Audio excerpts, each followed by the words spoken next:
me, keep a 20 on me, case emergency. Ain't no cap in my rap. Really, I know it's the truck. More profit mean extra. Emerald white off full of pressure. That cereal milk smoking right. But that Obama rant some special. Kansas City, I'm a chief. Shout out to K5 on this one. Country thinking I was hustling. I always had it on me. Booming like OJ the juice. Till a nigga told on me. From now on, it's relentless. Ain't no love, we ain't friendly. If she want me on him. No the law, she get the business. No the law, still the motto. Empire, me keep a 20 on me, case emergency. Ain't no cap in my rap. Really, I know it's the truck. More profit mean extra. Emerald white off full of pressure. That cereal milk smoking right. But that Obama rant some special. Kansas City, I'm a chief. Shout out to K5 on this one. Country thinking I was hustling. I always had it on me. Booming like OJ the juice. Till a nigga told on me. From now on, it's relentless. Ain't no love, we ain't friendly. If she want me on him. No the law, she get the business. No the law, still the motto. Empire. Hello, welcome in. This is Birds and Feather Podcast with your boy Q City. Your boy Taj Bravado. Hey, boy Heem from Big Hoop Gurus. All right, as y'all can see, we got a visitor in the building today. Heem at Big Hoop Gurus. I know you've seen him on TikTok. My man right here, certified ball knowledge. You know what I'm saying? Really appreciate you stopping through. We going to get into what the Hawks are going to do with this number one pick, right? So, just a quick recap. Hawks, 3% chance to win that lottery. Came through, did what they were supposed to do. Hey, got a little Landry Fields love in there. Came through with the number one pick. Right now, we got a bunch of options sitting there, right? We got a bunch of options. So we're going to go through them a bit. Yeah. And right now, it don't look like anyone's really a clear standout, right? Yeah. I think that's a clear one. Yeah, Because you like somebody. Because you like somebody. I think he's the clear one. I had a clear one about a week ago, and then when I did all my draft breakdowns, I actually have about 3 now. So I thought it was easy, but goddamn it, it's not, man. I'm being honest with you. All right. Well, before we get into the Hawks, Hawks, the 3 you got? Okay, go ahead. Just quick. Before we get into the Hawks, y'all know we got to do it. Strictly for the YouTube shorts. Who y'all got in the NBA Finals, bro? Who y'all got in the NBA Finals? Man, I should turn this damn thing on, bro. I don't want to answer this damn question. But you know what? I got do it for the clicks. Yeah, I got you. Let me get Dallas in 6. Got Dallas in 6. Yeah, I really love Dallas. I would like with Dallas defense being. Oh, whoa, brother! You tweaking? You know you must believe in Jason Tatum. You know what? You got it, brother. It's not even check it out. Strictly, it's not even Tatum, bro. There's never been a 62 to 64 or somewhere in there that has been consistently disrespected the way they have. Most teams that enter with that record are overwhelming favorites. The last time we saw a team with that record in the finals, like they won in 6 games after their superstar. Well, it was that winning percentage. They didn't win that many games because the season wasn't that long. But with that winning percentage, they won in 6 games because they won 4 in a row after their superstar buckled his ankle in the buckled his knee in the Eastern Conference Finals. That was the Bucks versus the Suns. Yeah. When a team that's that good and that dominant through the regular season makes the finals, they win and they win quick. Everybody picking Dallas because they took down Minnesota and they made Minnesota look bad. And Minnesota was the ones that beat Denver. But Minnesota, styles make spikes. They beat themselves. Minnesota was meant to beat Denver. You know what I'm saying? I just think this is a matchup. I just think a matchup fight. Yeah, I just think this is a matchup fight mostly because the Celtics have a great, really good defense that I really count on. But when it comes to defending the Mavericks, you almost have to scrap everything because you're guarding 2 dudes now that initiate most of the offense. That's why I really like Dallas because I don't see the Celtics adjusting that well. And as much as I really do believe in like how the Celtics can be consistent in their approach when it comes to the defensive end and on the offensive end, getting a million damn threes off, I still like how Dallas can adjust easily. I do think the Celtics are a great team. I just think Dallas has so many different ways they can play. But I don't think they have too I many Drew ways they can Holiday. play. I think Dallas can play Yeah. 3 ways. I think they can play strictly through Luka on pick and roll situations and lobbing at the rim. They could play strictly through Kyrie with Luka deferring to him, or they can go like not Batman and Robin, but 1A, 1B, like the Wonder Twins, where they are responsible for 85% of your offense and lobs. You know what I'm saying? That's the only 3 ways they can play. Boston is the team that I view that has multiple stylistic ways to beat you. That's why you see Derek White go for 30 in a series, like he did against the what was it, the Heat? You know what I'm saying? He go for 30 in a series. Yeah, let's say. They won without I Porzingis. think, you see Drew Holiday get a random 20 off. See, the thing is, Porzingis, they gonna need him, and if they don't got him, it's gonna be bad because Lively gonna be eating that paint up. They not gonna be able to drive because Lively gonna be having. Well, even if Porzingis is there, he's not doing much when it comes to that pick and roll. That's not when somebody coming off an injury like that having to come up. Yeah, coming off an injury like that, trying to guard on the perimeter, trying to come off of pick and rolls, getting drop coverage, then switching on Luka and Kyrie. That's not going to happen. That's why. It's important. If he was important to have on the floor for the fact that he can pull Lively out of the paint, Lively and Gafford out of the paint. If Porzingis was completely healthy, if he was completely healthy, I'm not even gonna lie to you. This will be way closer to me. I would actually have the Celtics because he's that important. But going into a series hobbled and not playing for, I think, how long has it been since Porzingis has played? He's not played since Game 1 versus Miami. Yeah, I'm about to say I didn't remember him playing against Miami. 2 months. Yeah, that's at least 2 months. Yeah, that's 2 months playing in NBA Finals games against Luka Doncic and Kyrie Irving. That's really tough. Yeah. That's a lot to ask for. And then Drew Holiday already said in the interview when they asked, "So how do you stop Kyrie?" He said, "Pray." Not facts. Not facts. That's facts though. Hey. There's no way around it. Because the thing is, if Kyrie wants to take over, you can't stop him. Yeah. No, you can't. There's no doubt about that. Kyrie is the definition of ball on a string. No, but the good thing about it is if Kyrie takes over, right? And even if he gets hot, Kyrie getting hot is Kyrie scoring. Luka getting hot is scoring and facilitating. So if Kyrie gets hot, those are possessions Luka's not touching. Well, which means you have a better chance to win. Kyrie a little bit. I think you underestimate Kyrie a little bit. No, just in terms when Kyrie gets hot, he's getting hot shooting ball. I gotta make my own videos on it. That's all I'm gonna say about the finals, though. I'm gonna leave it on that. Hey, look, just give him a little seasoning. You know what I'm saying? Just give him a little taste. Just give him a little taste. That's all. Yeah, just a little bit, man. Just a little bit. Hey, the first hit always free. You know what I'm saying? You can't arrest everybody in the park. All right. So now that we got the obligatory finals talk out of the way, come on, let's talk about these Hawks. So the Hawks are coming off a super disappointing season. Me and Taj, we've gone into length about this. Y'all can go back and look at the 10 seed for what video, where we specifically talked about the fact there was no reason for us to continue trying to make a push toward the playoffs. Right? This team has been underwhelming. The DeJounte Trey mix has this experiment has really been a disaster. Me personally, I don't think the coach is it. We could argue about that in the Facebook post like y'all love to do, but I'm standing by it. I don't think Snyder's it. But all that being said, we are now in a franchise-altering position. I don't care what you think about the draft prospects. The number 1 pick is a franchise-altering position, right? Now, what you choose to do with that pick says a lot about your franchise. For me, I got my top 3, but like Taj was asking earlier, who did you have as kind of like your top 3 solidified prospects? For the whole draft or just for the Hawks? Just for the whole draft. Okay, so for the whole draft, number 1 right now I have Alex Sarr.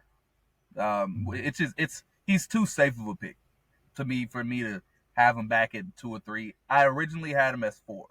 Then I rewatched and I did all my draft breakdowns, and he stood out to me because of his athleticism and his ability to not just be a rim big, but a switch out into the perimeter and give you everything you need defensively, kind of like a Jaren Jackson Jr. That's where I say he's damn near perfect. And if he doesn't get any better when it comes to like his ability to create on his own, he's still a very impactful player. So he was my number one. Number two, I have Ron Holland out of the G League tonight. He surprised the hell out of me on tape. I did not think that he was as good of a finisher as he was. Didn't think he had the handle that he did. And also defensively, he is a monster. And That's I very think high. Ron Holland's a dude that I have really high. Very high. Yeah, no, because that's the thing is about it. I had him at 7 originally. He moved up to 2 because there's nothing on a basketball court he can't do well if he works on it. Shooting is a problem right now, but the form is perfectly fine. When it comes to his ability to shoot off the dribble, he looks even better than off the catch. And that's why I say in 2 to 3 years, we have a dude that could be great at, like, good to at least, like, decent at everything on the court. Like, and that's why I personally had to have him at 2. And number 3 was tough for me, but it's actually Stephon Castle out of UConn. Which wow, so that you one, like guards, man. I think look. That's the thing is that at first I had no guards at the top. That was my thing. I had the bigs. I had Zachary Shearer. I had everybody. I had nothing but the like taller wings up there. But then when you really look at these players, you take the time to really look at their games. Stephon Castle at 6'6" has an incredibly good one-on-one game if he gets his shot together. I see it all the time because his handles really good. He finishes really well in the paint. And defensively, he's amazing. And it goes along the same lines as Ron Holland that at his best, he's going to be good to great at almost everything on a basketball court. That to me is invaluable. If you can have a dude like that on your team, you're good to go. So that's my top 3. I'm not, I'm gonna reveal the rest of them throughout as we get closer to the draft, but that's my top 3 right now. All right, Taj, you had a top 3 sitting? All right, so my top 3. One, Sar, he was my guy. Yeah. Everything he said, he gives you. He reminds me of Evan Mobley. There you go. Just he does things that people his size shouldn't be able to do in terms of defense. 2, I got the other French guy, Zachary. Is it Zachary Shearer? Yeah, I got Zachary. Yeah, I got him. Okay, I see that. Ready-made offense. I don't like the arm length, but yeah, I mean, yeah, lanky. I'm not a big fan of negative. Yeah, he's lanky as hell, but like his wingspan is negative, and I'm not really a fan of that. Yeah, but that could lead to a better shot. It may affect him defensively. I mean, but that could lead. Yeah, that's what I'm talking about. Yeah. I mean, cause his shot. I think he's the best shooter. Well, one of the best shooters. Probably the best all around offense. And then my number 3, probably not the most popular, but it's Dillingham. I love that. Rob Dillingham. I love that. I don't love him as a prospect, but I love putting him number 3 because he's that type of dude. That when if he's gonna be great, he's gonna be amazing. So I like that. Yeah. And that's really what it is. If he figures it out, it's gonna be wicked. Yeah. So I'm damn near anti both of y'all. I actually have Rasher as my number 1 guy. Okay. Look. All right. That's just. But and I'm about to was crazy. Have him as my number 1 guy. Think he's going to be the number 1 pick to the Hawks. Actually, think he's a bad pick. We'll get into it. And not he's a bad pick. He's not the right fit for the Hawks. But yeah, I have Rasher at number 1. I think his shot making, his ability for offense is, he has the superstar potential that I see in the top 4 to 5 picks that you absolutely want in a draft. If you're going to swing high. I don't believe in super safe picks when you're that high, right? I don't like going low 4 guys until pick 6 and on. But pretty much for all the reasons you said. My second guy is Alex Sard. He's y'all slobbed him off enough. He's good. All right, we know he's good. You know what I'm saying? And I wouldn't be mad at him. My third guy. No. My third guy, Donovan Cleveland. And Oh, I can't get behind that one at all. I'm not even gonna lie. hey, listen to me. I can't do it, man. Very young, right? Very young. Mm. Loads of potential to grow, right? Keep in But mind, I he got have him loads at of 3. bricks for feet. Hey, look, if you put him in a phone booth, probably can't figure his way out. But you know what he can do? He's 7'2". He has defensive prowess. He has room to grow, right? I was watching him play and get ate up during the final, but see him still be a good team defender, led me to believe that he's going to provide value on the NBA level as a defender. And then you teach him the offense. If he doesn't come along offensively, that's fine. Now, for me, I think about bigs that were selected in the top 4. I'm thinking about big selected in top 4, not the number 1 overall pick, but big selected in top 4. Someone you brought out, Jaren Jackson Jr. It took him about 3.5, close to 4 years before his offense truly came on, and it did so this year in the absence of John. I'm just saying. Yeah. When I see Cleveland, I would say I don't think you're going to draft him day 1 and run your offense through him, but I do think that if you already have solid pieces, he's an ad. I'd rather take Eddie over him. Yeah. Klingon, I originally had at number 3. He was originally somebody I was very high on. And then I kind of went back and definitely looked at that March Madness run. And one of the things I noticed immediately is that he gets very, very uncomfortable the second his feet touch outside the elbow, which is something I didn't see the first time. Is that when you have players defensively that good, that look uncomfortable on the perimeter, teams see that. And as much as he's going to get more comfortable over time with that, I don't like that that's how he's starting off. That changed how I felt about him defensively a lot, because I thought he was going to be able to step out and be a great drop big. And I think when I see that, I see a lot of Rudy Gobert. And I'm going to be honest with you, you do not want your big to be anything like Rudy Gobert in today's NBA. Fool. And so that's why I say I don't think it's great that you brought that up. It's great that you brought that up, because that is exactly who I was about to describe him as. And I think Rudy gets way too much hate. Rudy is a great team defender. You got a hater in your blood. You related to Kendrick for real. He's a hater.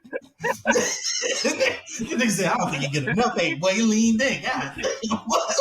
I'm about to say, man, the boy got 4 defensive player of the years?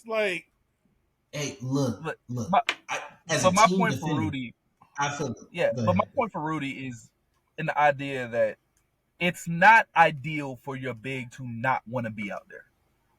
Right? In a game today that's mostly played on the perimeter, but it also depends who you're pairing with. Yeah, that's very true. The power forward in that situation matters. Yeah, I like that. No, I think you pair him with. Yeah. Oh, go ahead. You got it. If you were to pair him with somebody like, let's say,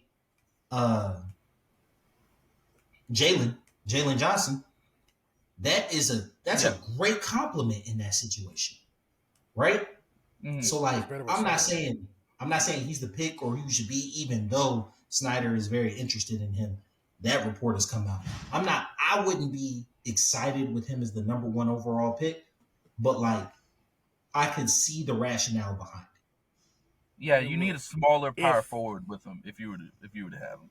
If Klingon is the number 1 pick, then our podcast ends that day.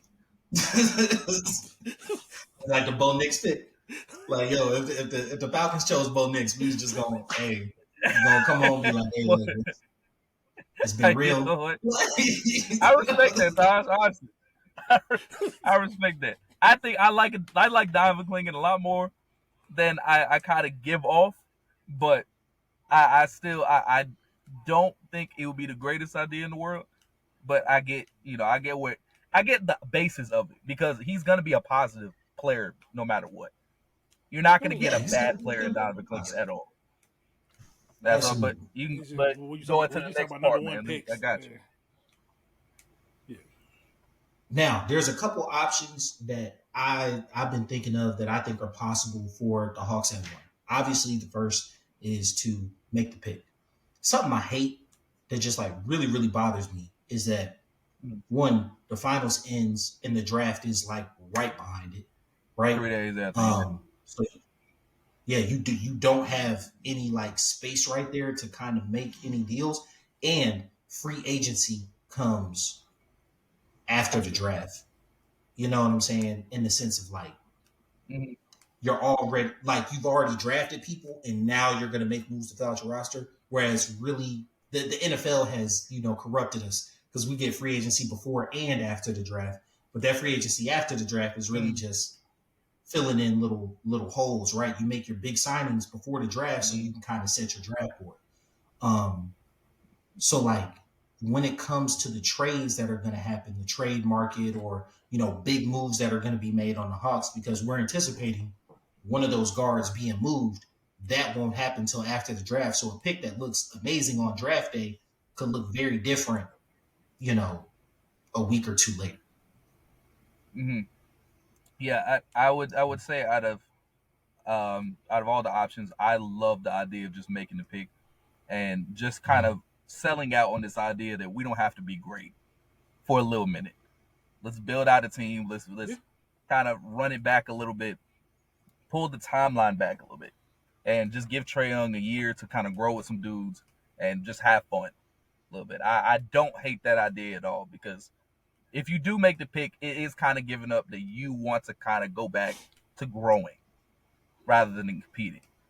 Mm-hmm. But I like that idea for them. I really love how that builds that team going forward. So I, but I do respect the trade too, though, because that's a very valuable number one pick. As much as people like to act like it's not. yeah. Yeah, like the last Um, draft that didn't have a superstar was Anthony Edwards' draft. Mm, yeah, people hate that Anthony Edwards coming out. yeah. I don't know There's people why. who couldn't stand his ass. I, no, I do say if the Hawks were to trade, the only type of trade I would like is if they're getting a young player in return. Like if Yeah, they're maybe getting like I don't, and obviously this would never happen, but a situation like somebody like Cade Cunningham, that's it I to would me. love that. Because yeah, you only want somebody that can return your investment that you would get in the number one pick, and that's why I say Well, unless it something wouldn't comes be from left Cade. field, It wouldn't like be Cade Cade, Cunningham. but I could see them letting go of Jaden. No, I could see them letting go Yeah, yeah, of yeah. what's their Ivy. Jaden Ivey in the number 5 overall pick. Yeah, I I wouldn't think do it that for would money. be I would consider it. And because again, like I said, if you have that number one pick, you get somebody like Zachary Shear or Alex Sarr, young dudes that have star potential. I need that exactly in return Mm-hmm. because I don't want to give that up and potentially not have that. Like if they were to get a dude that's good now, I would hate that immediately because I think Trae Young's gonna be good for a Yeah, no, very I long time. absolutely agree. I don't think you have to do something now. And I think Trey likes being in Atlanta. I think he loves the city and I think he loves the team. You don't have to do things just to appeal him right now. He's gonna be fine. Yeah. So, That's why so that like that's kind of weird to me. Like, cause like you say, throw out Jaden Ivey. That just I don't see how that benefits the team. yeah. Well, I was saying in terms of a Yeah. young player with star potential, and under that scenario, Dejounte would have to Just an be moved. example. You know what I'm saying? Yeah, Yeah, it's just an Dejounte example would of it. have to be moved in that situation. Um, if so, for me personally, when I think about trading a pick, I'm thinking about making the pick and trading, right? So like, but that only Mm-hmm. usually works when there's one a team that's really stuck on a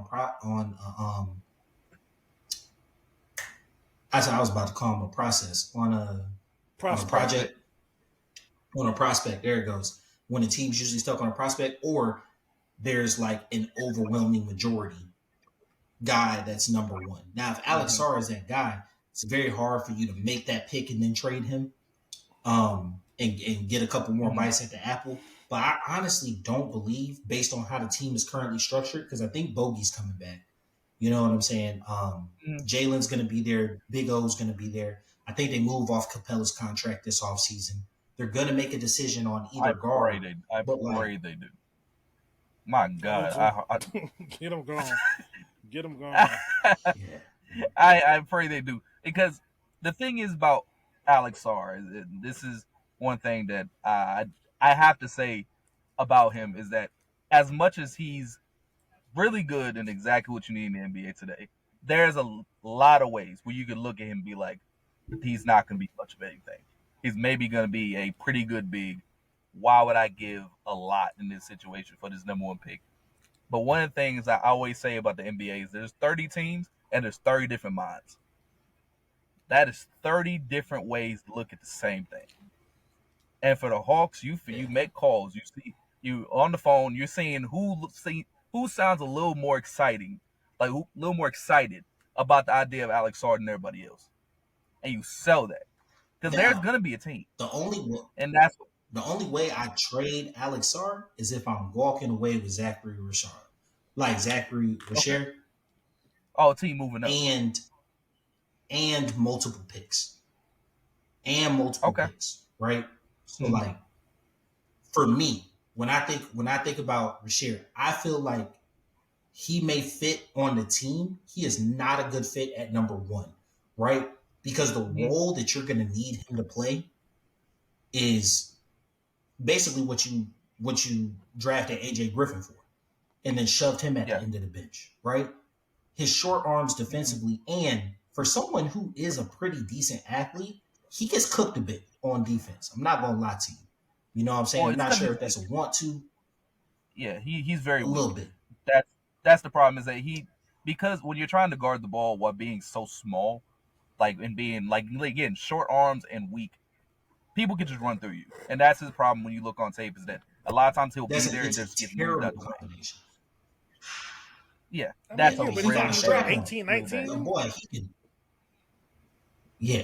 I mean, like, he's 18, 19. He's got to put some weight. Yeah. I get, but he moves his feet well though. Like, he moves with the ball really nice. Like, he does that at least. It's just that right now he's not gonna be a good defender because, again, he's just not big enough. But in due time, so for me, all the reasons that you benched AJ is the same reason if you draft him, you're not gonna want to play him. So. Yeah, and AJ's frame was way better coming out. That's the crazy thing. Yes. He had a really good frame coming out. My thing is, you don't draft him at 1. If you want him on the team, you draft him at 4, 5, 6. You know what I'm saying? He ain't gonna make it there. Do the Pistons fall in love with Alex Sarr, and they just, we gotta have him, right? There you go. Washington probably wouldn't make that move. San Antonio most likely wouldn't. San Antonio might make that move, right? But Charlotte, Portland, San Antonio at 8. Did any of them fall in love with Alex Sarr? I can see Charlotte. I can 1,000% see Charlotte. They fall in love with Alex Sarr. That would be the perfect last piece for them. Mm-hmm. Point guard, wing, and you get the athletic big. With LaMelo and everything. Are you going to run into the situation? You know what? Yeah. I'm glad you brought up Charlotte, because that actually is a team that I would be surprised if they're not sold on Alex Sarr. Like, I would actually think that they would love the idea of him with a dude like LaMelo, an athletic big that can move and get up and down the floor. That seems perfect. And that's actually, if you were the Hawks, that's the team you got to be on the phone with, and you got to sell this shit as best as you can, because you can get them, and you can really get a good trade. And at number 5. Yeah. Yeah. Even though they in division, you got to tax them a little bit. You know what I'm saying? You got to tax them a little bit. Look, you can get something really nice from Charlotte, because again, that's why I said this about the draft, is that what you realize is that some teams really like Alex Sarr. Other teams are like, oh, hold on. I think he froze out on us right there. There we go. There we go. Oh, good. All right, there we go. It'll tell me. But I was saying how some teams really like Alex Sarr and other teams are completely on the other side about him. if you find, and again, I think Charlotte should be that team that can really make a good trade. But I'm still in favor of making the pick though. Even with that being said, though. I mean, I think I would probably overall like we to should trade be. with Houston more. Where's Houston? 4? Houston's 3, Houston's 3, and 3. I think actually 3. Houston could probably like Sar too. I don't think Houston knows what they want to do with that pick, honestly. They probably don't. Yeah, I don't think they have. That's probably why it'd be easier to be like, you Sar will fit in nicely with what y'all got going on. You could probably easily sell them on it though. Well, Yeah. so my thing is Yeah, Simprun, when he's Sengun, I mean, he's like their baby Jokic type. So they don't want him off the floor. What, you gonna move Jabari to the 3? I don't think he has a foot speed to stay with most threes. Yeah. Well, for the Rockets, every single position they have is pretty much developing.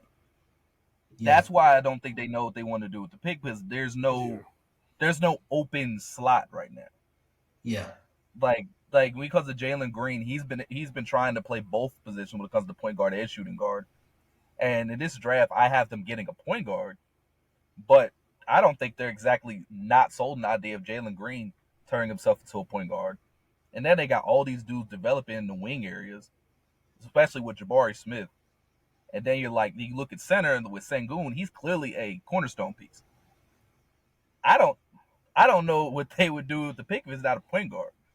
I could see them moving Jalen to the point just because and kind of recreating what the Nuggets did, have an attacking point guard. You know what I'm saying? That kind of takes the scoring load, and then you're playing strictly out of the post with your big that could pass. I could see that. I could see that. Yeah, but in that case, I see you going for a wing. And they might be looking to move Jabari. Thinking more about that. They probably gonna get the point guard. They probably gonna get the point guard that tore his knee up. Oh, Topic? Yeah. Now think about it. I have a whole thing about him but we go. I'm gonna keep it strictly Hawks, man. Well, holla at us, because he might be the first pick. Yeah, I would pray for the love of God the Hawks don't even remotely consider it. That's all I'm saying. If it's on the board, if it's on the board, I'm not even gonna lie, for the Hawks, I would fire everybody. But I let it have it though. You know what I'm saying? Because Topic as a shooting guard would be the worst idea in the world. Tell you right now. He is a point guard only. And Trae Young, and I'm not taking the ball out of Trae Young's hands a day of my life. So, not because he's bad, but the fit would be terrible. Like, absolutely terrible. The fit would be terrible. Hey, it would be a terrible fit, and I only have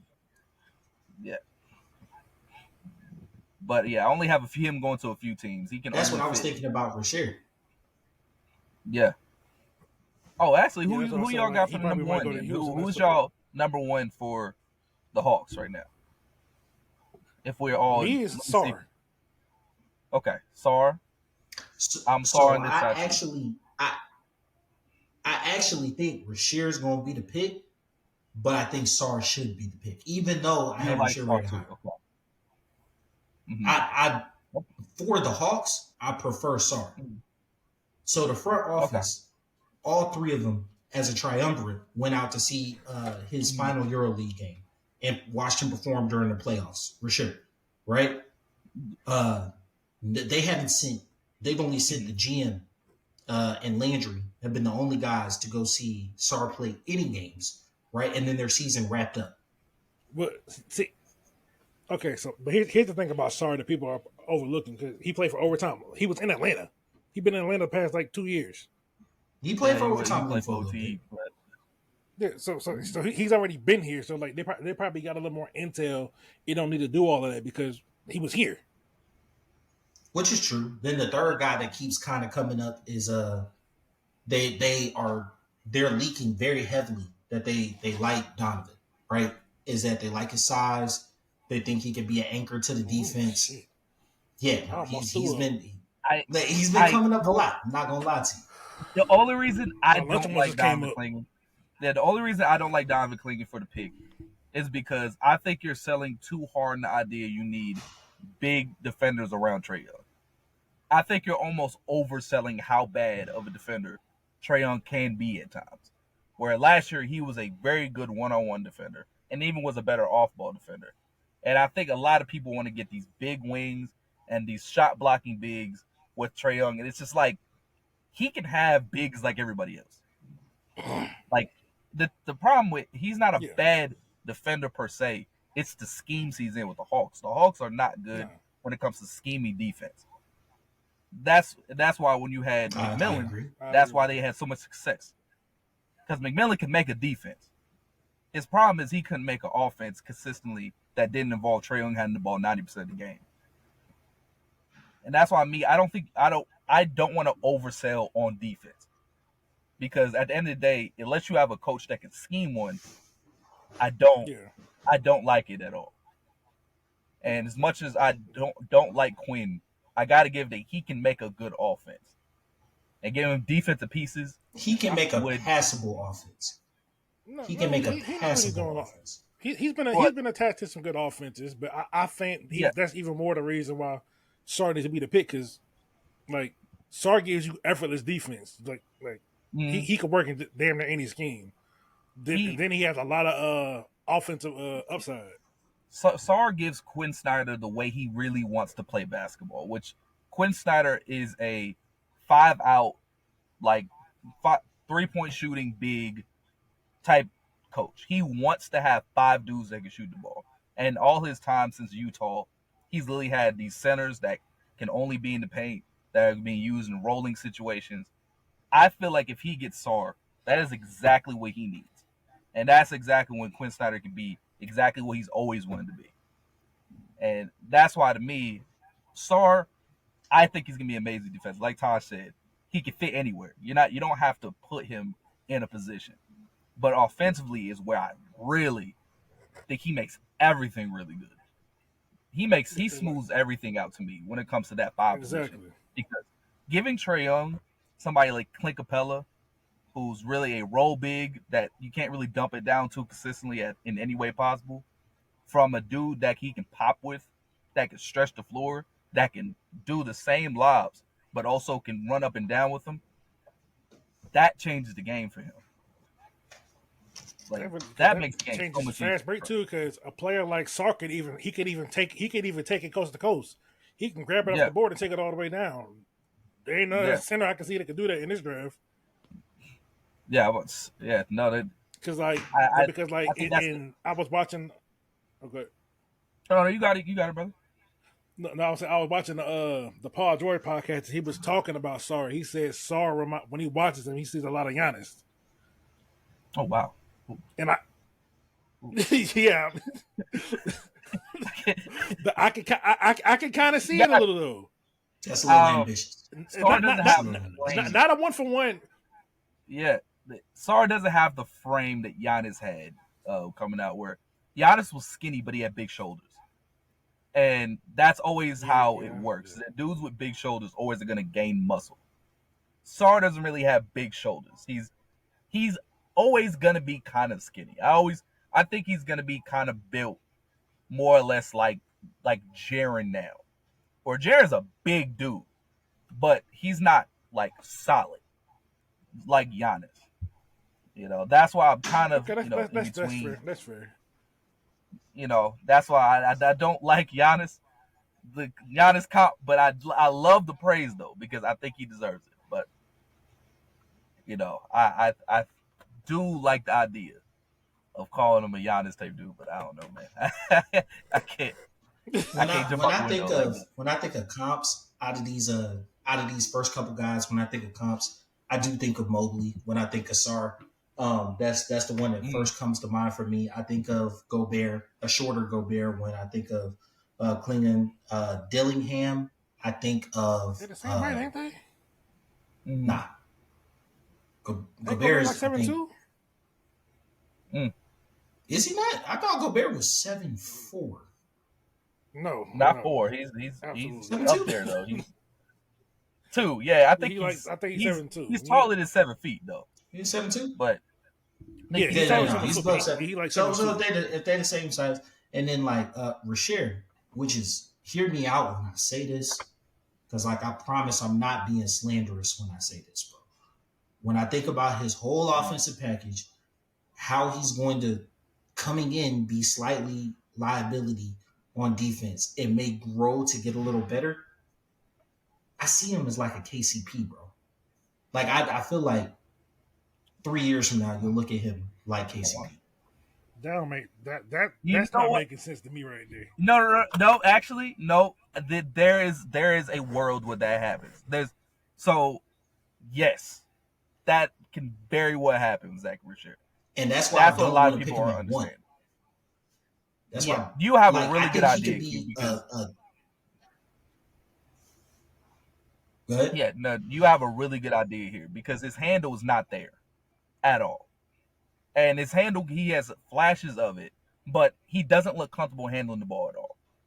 And that's why I can see as his career goes, he just never develops that. And then he ends up being like a KCP type. I can easily see that. Yeah. And I think people are picking him thinking he's going to be more Bradley Bealish in the sense of like, not like Bradley Beal, but Bradley Bealish in the sense of like, he can turn up and end up being a volume scorer that doesn't have to be the primary ball handler on a decent team. And I don't think he's ever going to get there. I think he's going to be a tertiary role player on very, very good teams because of his ability to shoot. Like his ability to shoot and space the floor. Yeah. And like, if very early in his career, he's 18 right now, he can get played off the floor defensively, right? KCP, when he first came in, was getting, people forget now because he's like a very serviceable defender. He was getting dogged. You feel my second team is the Pistons, right? I know it's the same conference, but I started like the first time I really connected with basketball was watching Ben Wallace, Chauncey Billups beat the Lakers. So my second team is the Pistons. So I remember KCP getting drafted, right? And he was from Georgia. Remember him playing. KCP used to get ISO. ISO. I got food on me. You know what I'm saying? Like KCP used to get targeted. he used to get targeted, bro. And like I see a lot of that when I see him. When I see Rasher right That's why I say right. And that's why I have Rasher at 5 for me. That's mostly why I can't put him in that top echelon to me because Ron Holland to me. But I can see people falling in love with the potential. Oh yeah. I think the problem with international prospects, I've said in general, is that a lot of people oversell. There was one other guy that I think was a dark horse. I had him. Malas Buzelis. I'm probably saying his name wrong. The 6'9" Matias. Yeah. Yeah. Y'all see me? They said his comp is Hedo Turkoglu. I'm not gonna lie. I ain't look at him too much. Did y'all have anything y'all heard from him? Because apparently his name popped in the circle a couple times as well. I mean, I liked him from what I've seen, but I don't really know much about him. Yeah, you're back. You're back. Okay. And you said Montes? Yeah. Buzelis? Oh wow. Yeah, I'm gonna be honest with you. No, I was just saying his name has popped up a couple times. Yeah, that should not be out. That ain't it. No, he there's actually at first that was a lot of what a lot of people wanted the Hawks to do. Because he's 6'10", he should be able to stretch the floor at some point. Like he was a pretty damn bad shooter in G League Ignite, but that was mostly because for some reason he was shooting a lot of contested shots for no reason. I think he's a good shooter, but there's nothing else to his game he cut out there right now. But I think overall, that's probably not the pick for us. No, that'll be rough. I'll be honest with you, but let me see. I'm coming up on my time. Yeah, I'm coming up on it. All right. Look, we appreciate you taking your time out, y'all. This has been Heem if you want to tell the people where they can find you, where they can follow you, where they can get at you. Yes, TikTok is Big Hoop Gurus. Look it up, you'll find it. You'll see some big videos on there. Don't worry, you'll find me. All right, so I appreciate your time today, man. We're gonna go ahead and get out of here. This has been your boy Q City. Of course. Thanks for having me. Thanks for having me. For real. I appreciate y'all, man. Appreciate you, man. Appreciate you. Of course, man. Just let me. I'll stop by anytime you need me, man. Y'all have a great one now. Oh, you too. Oh, you coming back, 100%. All right, we're gonna go ahead and get out of here then.